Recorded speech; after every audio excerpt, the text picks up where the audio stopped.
We would like to believe that it is us architect that makes city beautiful.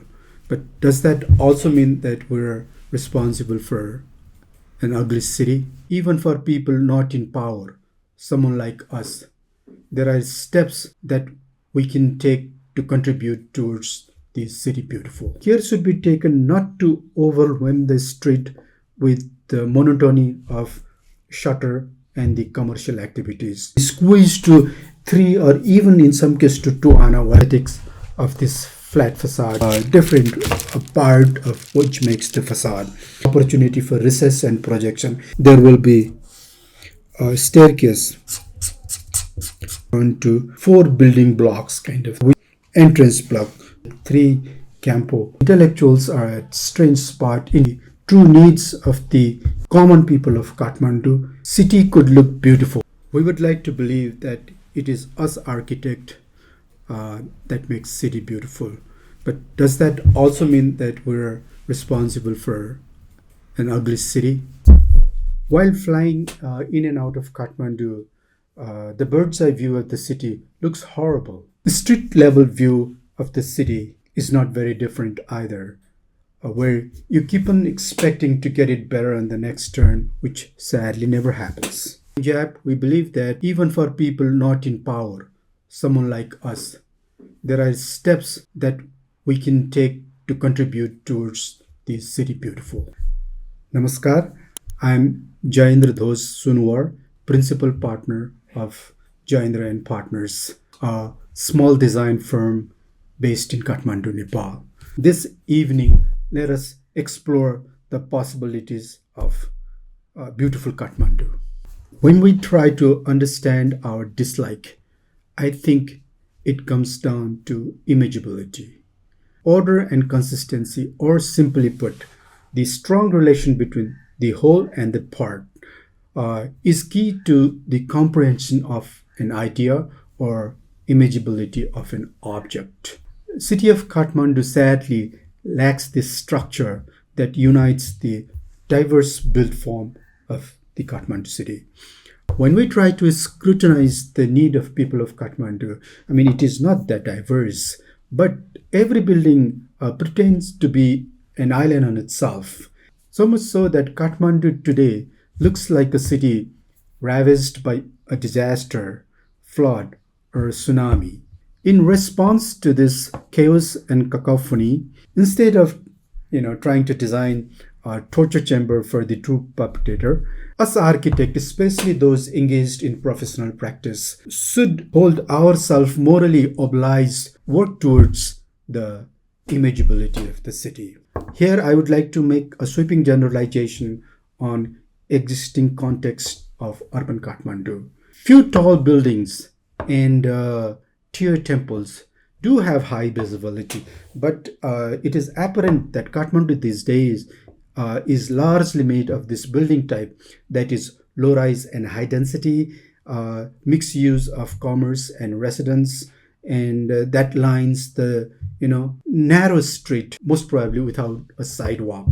Ground floor of these buildings are what is commonly known as shutter or rentable commercial space. The floor above is of residential use and in most cases occupied by owner, but in some cases there are also rentable apartments. The building is 2 or 3 storied. The staircase goes up to the roof terrace where most probably there is a puja room, and on the top of the staircase tower, overhead water tank, and maybe solar panel. So what are the driving forces, needs and value that have resulted into the present built form of urban Kathmandu? Working with this present context, or what we call constraint and opportunity, we can single out some of the elements that we can manipulate to bring order and vibrancy to this city of Kathmandu.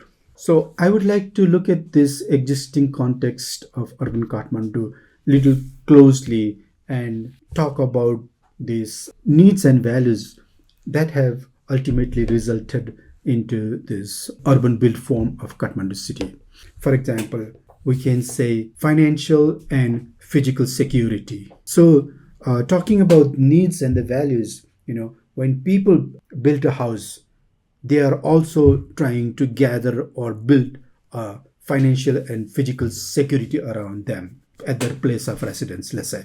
And so, in this context, a shutter and a rentable apartment generate extra income and the presence of somebody that you know within the premise, which gives a sense of security to the owner, and also bring little extra cash. In this context, let's talk about this shutter.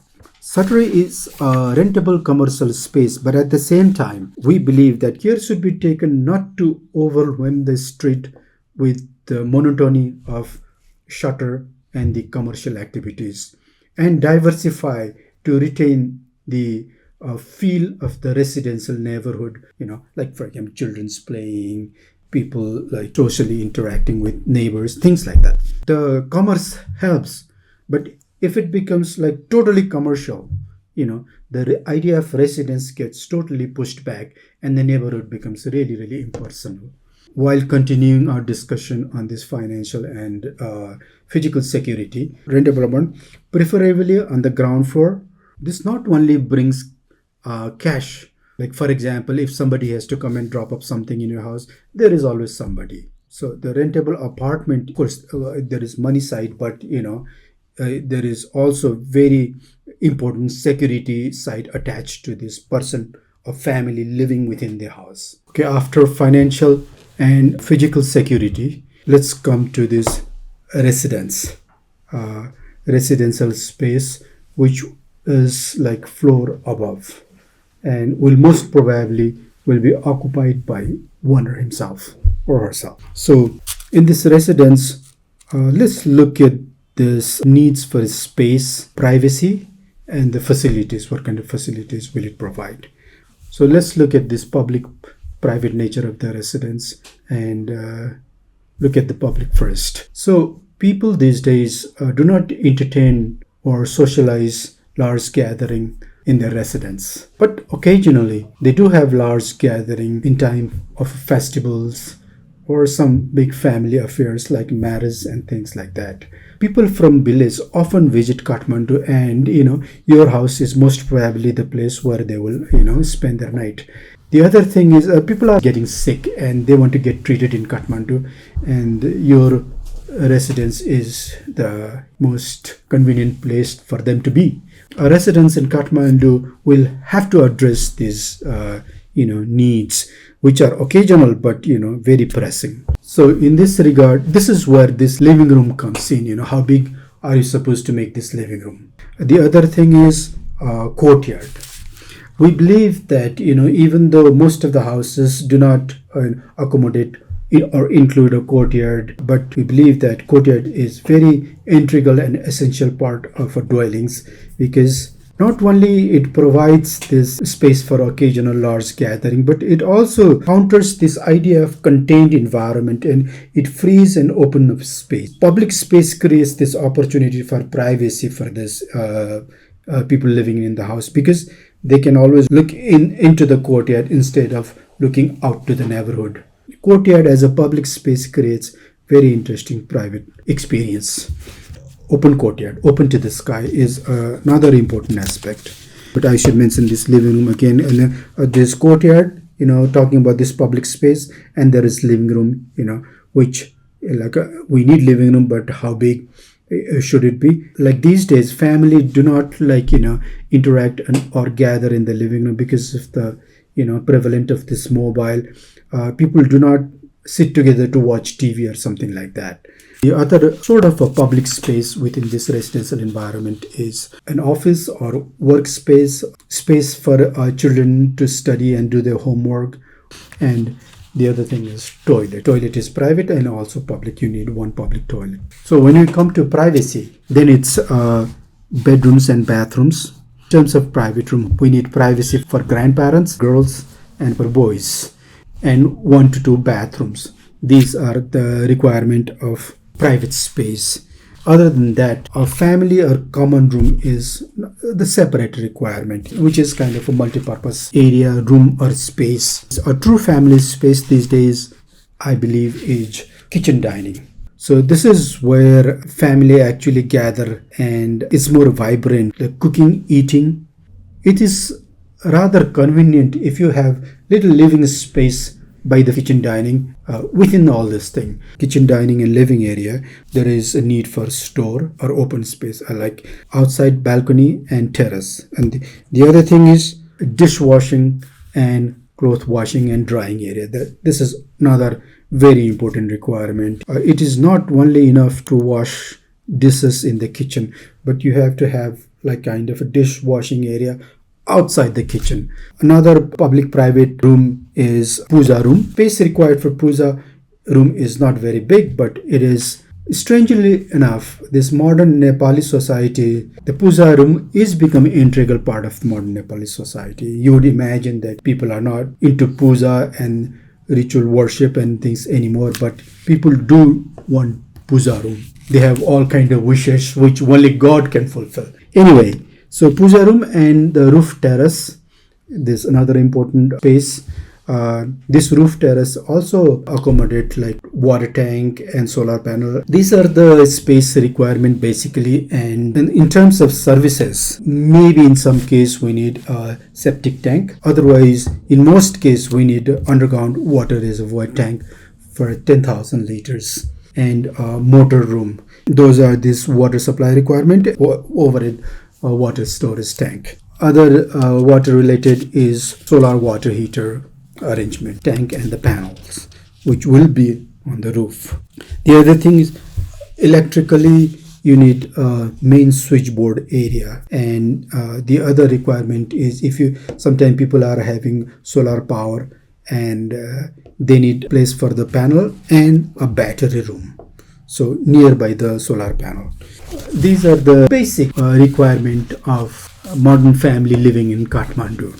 Now we should talk about this thing, land price. This outrageously expensive land price have created all kind of different situation where people do not want to leave an inch of space, or they have to accommodate all their needs within this very limited land which they are able to buy. So, but this land price has limited a general Nepali land ownership to 4 ana for a house, for a residence and commercial space, the kind of building type that we're talking about. This 4 ana is already too expensive and people are like being squeezed to 3 or even in some case to 2 ana where they have to accommodate their dwellings, which is tough and not very comfortable. On top of that, this new structure guidelines standard puts us in this strange predicament where saying what are we to do in like 4 ana or 3 ana or even 2 ana, build a column or build a room. And on top of that, and our structural engineer Nissan Thapa left for the further study to Canada, leaving us a little vulnerable. Let's talk about our main subject, our theme, which is the aesthetic of the flat facade. In most cases, we'll have this narrow front facade and we don't want to leave any space on the front more than that we have to leave, like in a setback. If it's 1.5 meter, we don't want to be going back more than 1.5 meter. And so this has created a reality of this very flat front facade where you have to like find ways and means to like make that look exciting. So this is the challenge. We've been talking about this aesthetics of this flat facade, what and how to address this thing.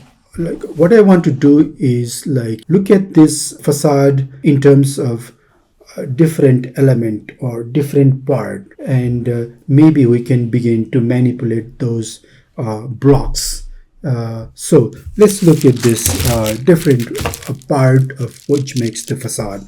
So first and foremost, there is idea of breaking the monotony of the story, first to ground, first, second, third. Maybe we can break that monotony with this void by creating first floor entrance. There is another thing, staircase block. Sometimes we can also bring the staircase block on the front plane to create linearity First, let's talk about this ground floor. In the ground floor, there is a shutter, a rentable apartment, car, bike porch, the parking space for bike and everything, and most probably a courtyard. So that in the ground floor, there's this activities, this commercial activities also can spill over on this courtyard or things like that. After that, we can begin to look at this opportunity for recess and projection.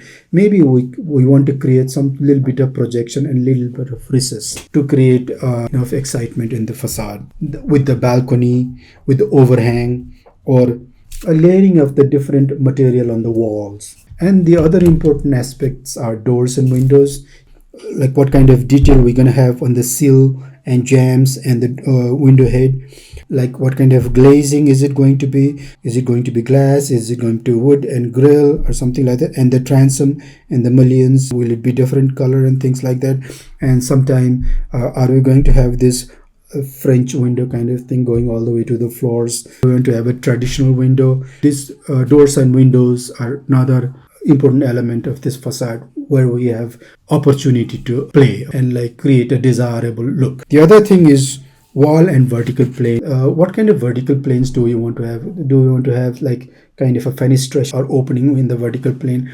And what kind of materials and the layering of materials? And we would like to have little bit diversity on the material side also. The other important thing to work with the facade is tree. It's very interesting and nice to think about where we want to have a tree in our house in the front facade. Also, like what kind of tree, like do you want to have deciduous or like evergreen tree or like fruit bearing, like not like a growing tree in the terrace or something like that. It's not like naturally on the street level. Okay. So this another thing that we have to be careful about this facade when we're talking about this facade, this roofscape, because the look of the city is not made by facade alone. The roofscape is very important when you are having a perspective of a city. So like enough attention has to be given to this roof, like what kind of form, what kind of use the roof will have, so that it will create some sort of a consistency between all this house.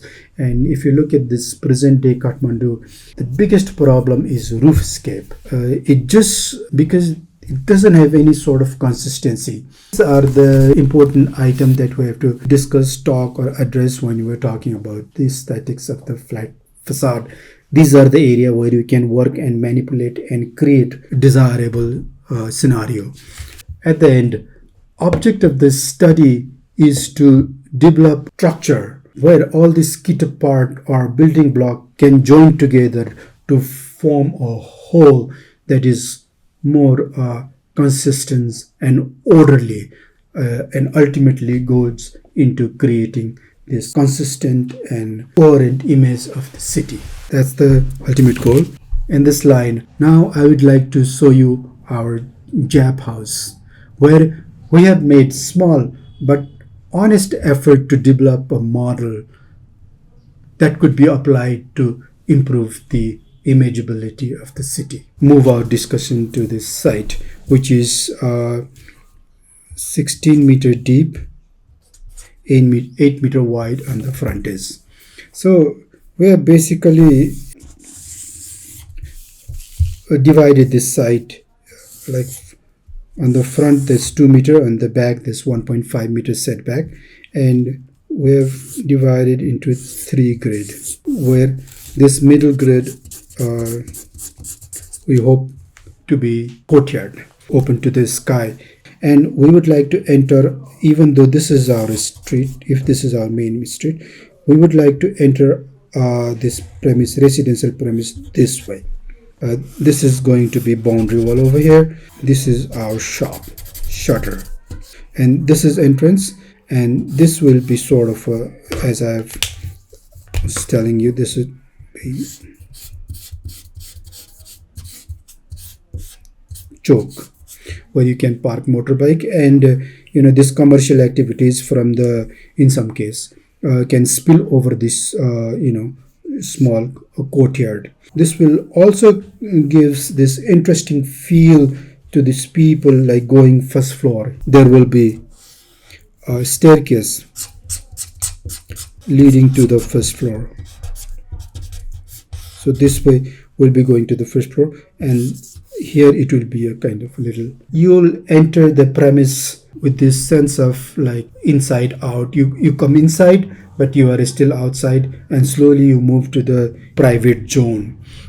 So this is basically plan. So I'll show you some of the rendering that Ujjwal has prepared, which is pretty exciting. This is the front facade. What we've done is looked at this facade and like broken it down to 4 building blocks kind of, which could be manipulated, developed, standardized in time, make it even better or fit the particular need. So these are basically, we have shop and a traditional Saja window. This is one block, and the other is entrance block. This portal and this grill windows, and this block where we'll plant trees, and this louvers element. This we call it entrance block. This is the another block. Then the third is the projection top level band, where we have projected a little and created a like top light situation with the use of wood and lighter material. And on that, the fourth is this roof, slope roof, certain all this traditional element like an idea of a cozy, which is roof terrace, and dormer window and sloping roof. Over it, water tank. This water tank, I don't know if it's possible or not. We would like to bring in this what we call campo, the earthen pot, and use it as a water tank. So what we propose is like have like 3 campo on the top of this thing working as the overhead water storage tank. At least it will keep water cool anyway. So this is our top level. Basically, there are 4 parts to work with this flat facade. That makes the flat facade. This is how we propose to work with the front facade. This is what we meant by concentrating on the aesthetics of the front facade, how to enhance this street level experience of the people, street level experience of the city. So, and at the same time, what we're looking at is finding a very logical instances or possibility to incorporate our memory or traditional building. There are other things inside the plan which we'll talk about later, but here we are just talking about this front facade. So this use of traditional window, use of this slope roof, and like use of grill window, and the other thing is like the use of this carved entrance door. Usually tough to have this carved entrance door where you want people to see it. What we propose is that carved windows should be like on this entrance door leading to the courtyard at the ground floor. So this way, I think we are able to decorate this front facade, which is informed by the space arrangement inside. Exterior of the house is kind of introduction to what's going to happen once you go inside. So that way also it sets up a scene to experience the inside space of this house. So in the ground floor, you can see like there is this main carved window, there is this little niche, and there is, we have called it Siano Puzzle, and there is this shop, and it is for people to sit down and things like, and here is our tree, and some sort of a transparency to the interior. We'll talk more about this Jap House, the little nuances that it incorporates upcoming issue. In this episode, I wanted to show in terms of design, in terms of element of architecture, how does it translate to, in what it translates to. So I wanted to show you that with the hope that it will in fact be able to enhance the imageability of the city. At this juncture of our modernity and development, we're at strange spot. Especially the intellectuals are at strange spot in terms of their contribution. How are we to deal with their intellectual contribution? Are the intellectuals going to be just a rent collecting rent on their intellectual property right? Or are the intellectual savior of the society? In this regard, we treat this Jap House as not as our intellectual property, right, but as a model for common good, which could be applied by anybody who chooses to. And in fact, the success of Jap House rests on this its popularity, like people being able to use it. If people actually uses it, that's where its success lies. And I think that's how a city could look beautiful. Very expensive, very exclusive. One building in 100 building can within the 100 building can look beautiful. That's possible. But here, what we are trying to do is like out of 1,000 building, trying to make like maybe 500 building really beautiful. So let's try to find, identify most prolific house of Kathmandu and like work with that. And that's how we can make difference to this image of the city if we are able to influence the mass. I want to kind of sum it up by saying this: applying these principles consistently across neighborhood can gradually transform the street level experience of the city into a cohesive and beautiful urban space. This model, or the idea of aesthetic of the flat facade, is indeed more focused on street level experience of the city.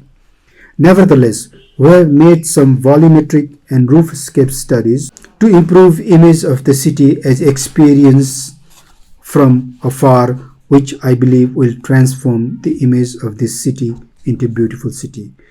On the footnote, there are a host of other things that will have strong bearing on the image of the city. The urban planners, material science, environmental engineers, political will, these are not factored into the study of the aesthetics of the flat facade. Before I wrap up this episode of Jap Chat, I would like to repeat my emphasis on the aesthetics of the flat facade.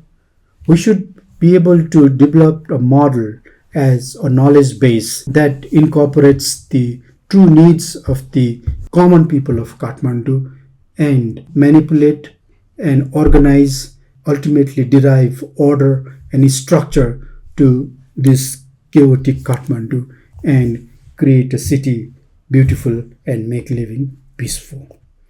Namaskar.